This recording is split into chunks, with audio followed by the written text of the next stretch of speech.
नमस्कार. मावशी नमस्कार. नमस्कार. कृषी विवेक अंतर्गत आपण विविध उपक्रम चालवत असतो. पद्मश्री बीजमाता राहीबाई पोपेरे यांची खास मुलाखत घेतोय. हे मुलाखत घेण्याचं निमित्त काय, तर हे वर्ष आहे आंतरराष्ट्रीय महिला शेतकरी वर्ष. या निमित्ताने आम्ही महिलांचं विश्व कशा प्रकारचं आहे, शेतीतलं योगदान कशा प्रकारचं आहे, देशी बियाणातलं त्यांचं योगदान तर फार मोठंच आहे आणि त्या प्रकारच्या कशा प्रकारचं संवर्धन करतात देशी बियाणाचं आणि असा विविध विषयावरचं आकलन आणि स्पष्टीकरण त्या मुलाखतीद्वारे आम्ही करणार आहोत. माझ्या समवेत आहे कृषी विवेकचे संचालक आदिनाथ पाटील आणि स्वतः राहीबाई. नमस्कार. नमस्कार. मावशी, आज आम्ही या तुमच्या गावामध्ये आलो आहे. इथं आल्यानंतर आम्हाला तुमच्या अनेक देशी बियाणांची माहिती मिळाली आणि तुमचं संकलन अतिशय स्तुत्य आहे. हो. हे हा शेतीतला प्रवास तुमचा कधीपासून सुरुवात झाला? नाही, शेतीतला प्रवास म्हणलं तर सर आम्ही लहानपणापासून शेतीच काम करत होतो. कारण वडिलांच्या घरी पण शेतीच होती आणि इकडे पण शेतीच. कारण वडिलांची खूप गरिबी होती आणि आम्ही 7 बहिणी होतो. 7 बहिणी 1 भाऊ आणि 1 बहीण जी धाकटी बहीण होती सगळ्यात लहान 7वी, ती 9 महिन्याची असतानाच आई वारली. मग त्या लहान बाळाचा सांभाळ 9 महिन्याच्या बाळाचा सांभाळ मी केला आणि वडिलांच्या घरी सगळ्यांनी शेती काम केलं. काही गाई म्हशी वळल्या, कारण गरिबी खूप होती वडिलांची.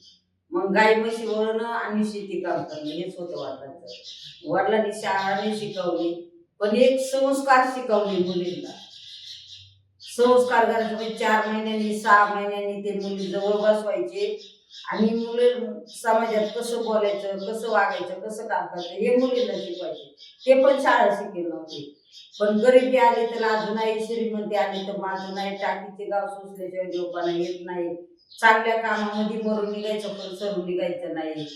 आणि त्यांचा शेवटचा एक शब्द होता का जिथं मी लग्न करून देईल तिथंच राहायचं, माझ्या नावाला वाटा नाही लावायचं. आणि 7ही मुलीने आजपर्यंत त्यांच्या शब्दावर सगळं काही केलं. मग तिकडं शेती कामच होतं. माझं गरिबी असल्यामुळं 12 वर्षच लग्न झालं याच गावामध्ये आणि इकडं पण शेती कामच होतं. मला इकडं पण लग्न झाले शेतातच काम करायला लागलं. म्हणजे शेतीचं काम करत असताना कुठले लहानपणापासून नाही कुठलं, मग लहानपणी माझं लहानपण जे होतं, माझं लग्न झालं तोपर्यंत बरेच दिवस काही सगळे जुने वाण होते आणि जुने पिकं होते. परत इथं शेतीला कधी खत औषध हे अजिबात रासायनिक म्हणजे माहीतच नव्हतं. फक्त शेणखत शेतामध्ये पाडवायचं, शेणखत पीक येईल ते करायचं. पण मग काही दिवसांना जेव्हा हायब्रिड बियाणं, केमिकल खत औषधं माझ्या शेतात आली, तेव्हा मग माझं लग्न झाल्यावर मग मला बाळपण आठवलं. म्हणजे माझं लग्न झाल्यावर सर खरं ते सांग, माझं 1-2 वर्ष बरं होतं आणि मी खूप गरिबाची मुलगी होती. मग गरिबाच्या मुलीला आजही काही ठिकाणी किती छळ होतं. मग इकडे लग्न झाल्यावर मला हे माणसं म्हणजे असं का माझ्या मिस्टरांचं दुसरं पण लग्न करून द्यायचं होतं. मग माझा खूप छळ झाला. पण वडिलांनी सांगितलं होतं मरून निघायचं पण सरून निघायचं नाही. आणि मग तेवढ्या त्याच्यामध्ये मी 40 वर्षे मी गायच्या गोठ्यात प्रवास केला. 4 बाळांना जन्म गायच्या गोठ्यात दिला आणि सकाळचं बाळ द्यायला लागलं तर संध्याकाळचं उठून जेवढं रोजचं माझं काम आहे ना तेवढं काम मी केलं. 1-1 किलोमीटरवरून दुसऱ्या दिवसापासून 2-2 हांडीनी पाणी आणलं आणि 7 दिवसाच्या बाळा पाठीची बाजू, तेव्हा गावात वस्ती होती, इथं नव्हतं राहत. 7 दिवसाच्या बाळा पाठीची बाजू इथं काही इथून 2 किलोमीटर अजून 2 किलोमीटरवर शेती होती. तिथं जाऊन 7 दिवसाच्या बाळा पाठीची बांधायचे, दिवसभर शेतात काम करायचं, संध्याकाळी परत बाळ घेऊन घरी जायचं. होता. मग हा प्रवास मी खूप कठीण परिस्थितीमध्ये 40 वर्षे काढला. जेव्हा मग माझ्या मोठ्या मुलांनी 10वी शाळा सोडली ना, तेव्हा मग मला असं कोणासंग बोलता येऊ लागलं, कुठंतरी समाजात जाता येऊ लागलं, गावात का होईना. नाही तर मला घर आणि शेत एवढंच माहिती होतं. पण मग याच्यातूनही मी त्या टायमाला सगळं शेती होती. मग माझ्या 1 मुलाचं लग्न झालं, 2 मुलांचं झालं. जेव्हा त्यांना 10वीची शाळा सोडली, मी बचत गटात गेले, बचत गट सुरू केले आणि बचत गट तेव्हापासून 10 रुपयापासून बचत गट सुरू केला. त्या बचत गटाचे सुद्धा अनुभव आमच्याकडे नव्हते. पण माझा एक मुलगा पहिली दुसरी तिसरीला मी आता ते पुस्तक हातात घेतलं ना, तो मानेर म्हणून गाव आहे इथून बरंच लांब आहे, तिथे आश्रम शाळेमध्ये टाकला आणि त्याला 20 रुपये लागत होते काहीतरी शाळेच्या कामाला.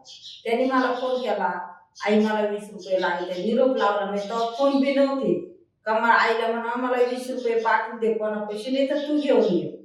आणि मग मला तर कोणी भेटल ना, घरातून तर जाऊन द्यात ना ते 20 रुपये घेऊन.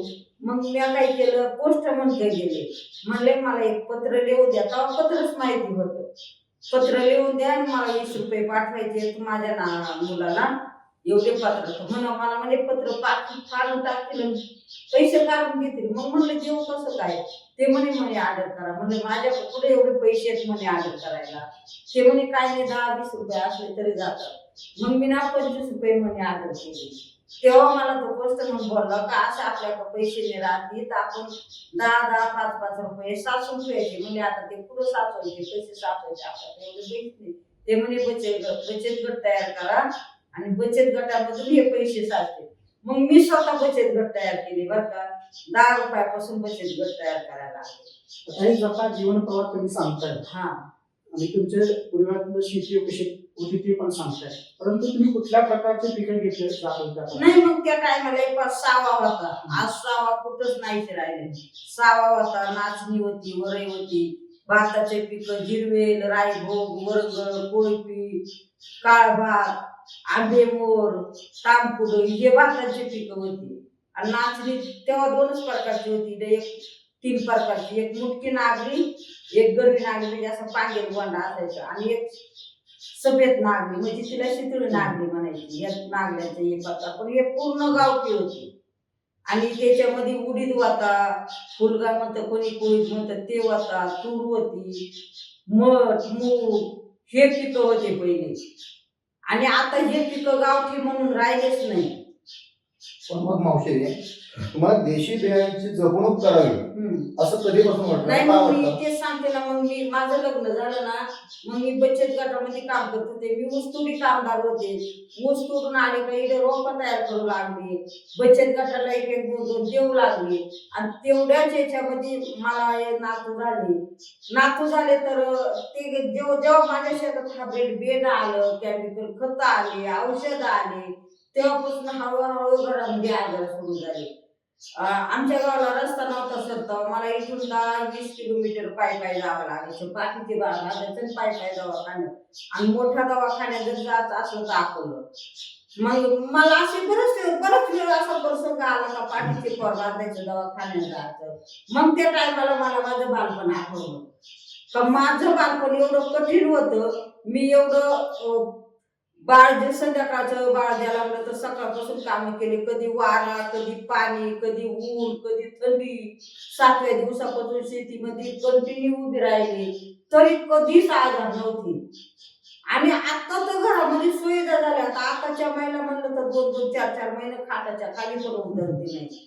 आणि मग मला ते आठवलं का मला असं वाटलं का माझा परत एवढा कठीण होता तरी कधी आजार नव्हता. एक टायमाला जेवण सुद्धा पोटभर भेटत नव्हतं तरी आजार नव्हते. आता तर आपल्या घरात सगळ्या सुविधा झाल्या. मग हे आजार काय येऊ लागले, कुठून येऊ लागले, कसे येऊ लागले? माझ्या पाठीची बाळ बांधलेलं होतं, समशेरपूर म्हणून गाव आहे, डोंगर चढत उतरत जात होती, पायी रस्ता होता. तेव्हा माझ्या लक्षात आलं का माझं बालपण एवढं कठीण होतं तरी आजार नव्हते. आता घरात सुविधा झाली, हे आजार येतात कुठून? मी विचार करीत आले. मला असं मनात आलं का हे आजार आपण शोधले पाहिजे, कुठून येतात, कसे येतात. दुसऱ्या दिवशी उठले, माझ्या शेतीमध्ये फिरले, शेजारची शेती पाहिली, आणि इथं खाली आंब्याचं झाड एकट्या बांधव बसले. मग मी विचार करू लागले का हे आजार काय येऊ लागले घरामध्ये, कशापासून. मग असं विचार करताच माझ्या लक्षात आलं, असं मी विचार केला का आपल्या शेतीत आपण पहिलं कोणतं बी पेरत होतो, आता कोणतं पेरतोय. पहिले शेतीला खत औषध अजिबात नव्हते, आता किती प्रकारचे खते, किती प्रकारचे फवारे मारतात, किती प्रकारचे हायब्रिड बेड आणून शेतात करतात. असा विचार करता माझ्याच लक्षात आलं की केमिकल खतांमुळे, औषधांमुळे घरात आजार सुरू झाले.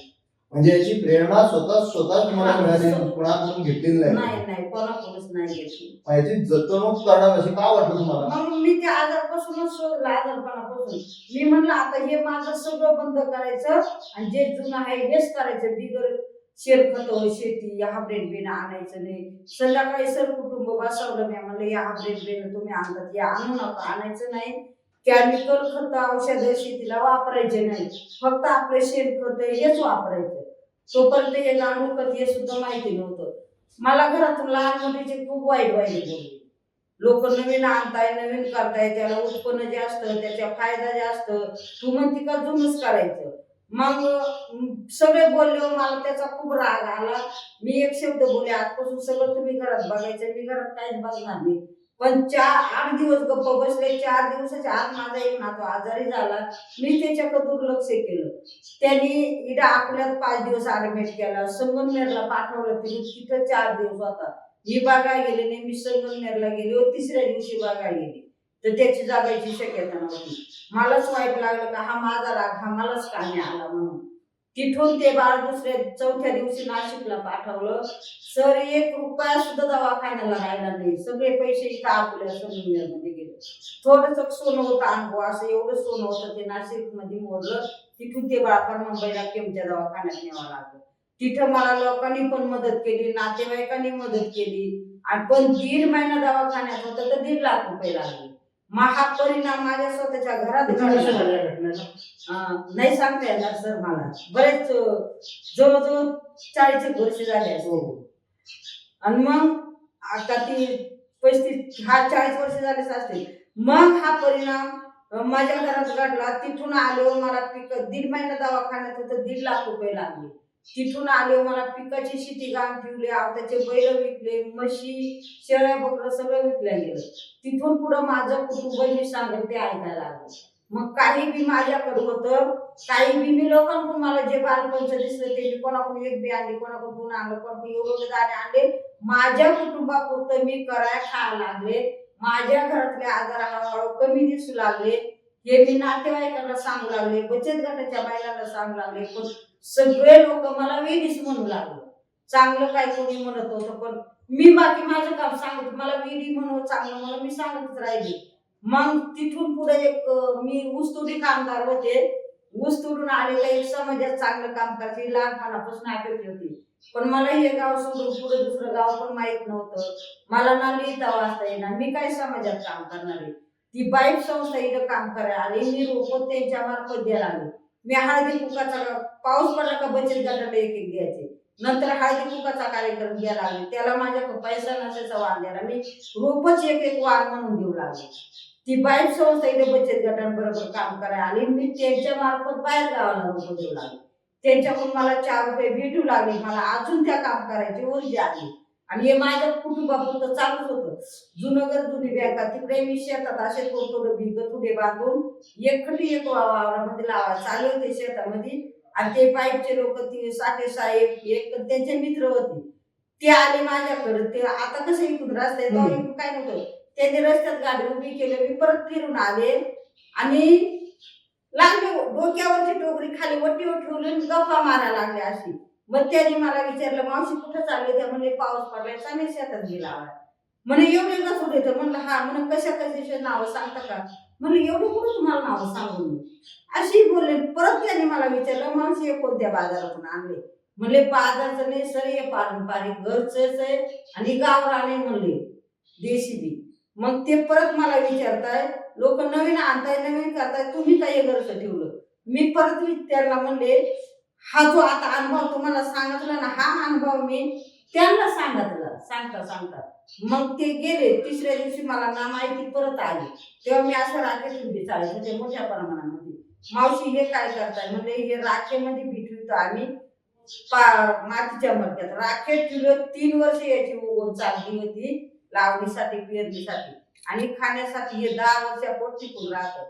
मग ते मला म्हणतात ते काय म्हणे, ते 2 जण होते, मावशीकडे जर एवढं ज्ञान आहे तर हे जगासमोर न्या पाहिजे. मग त्यांनी मला खूप मोठी मदत केली आणि त्याच्या मदतीने आज जगासमोर काम केलं.